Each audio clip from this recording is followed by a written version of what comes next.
तालिबान, ये नाम सुनने के बाद आपको खौफ की कुछ तस्वीरें दिखती होंगी। ये नाम आतंक का पर्याय भी है, लेकिन तालिबान का इतिहास इतना खौफनाक क्यों है?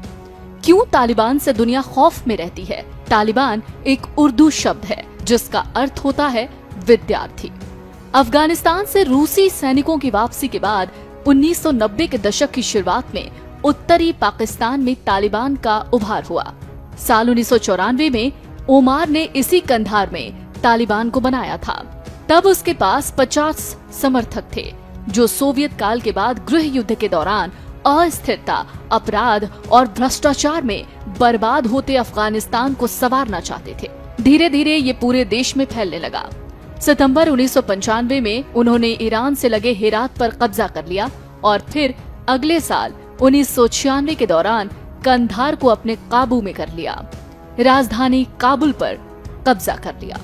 इसके साथ ही राष्ट्रपति बुरहानुद्दीन रब्बानी को कुर्सी से हटा दिया गया।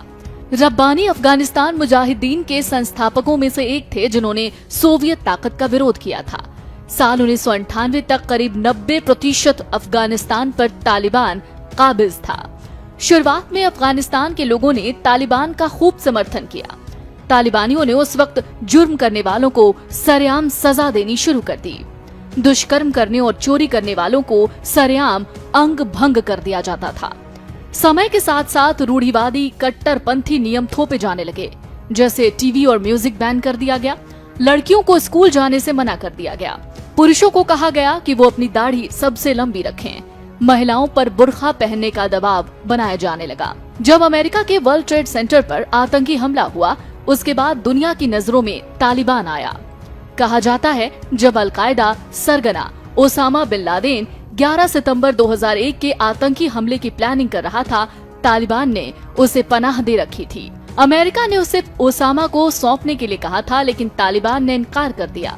इसके बाद अमेरिका ने अफगानिस्तान में घुसकर मुल्ला ओमार की सरकार को गिरा दिया। ओमार और बाकी तालिबानी नेता पाकिस्तान भाग गए थे, क्योंकि उस वक्त इनका संगठन बहुत कमजोर हो गया था। एक बार फिर से इन्होंने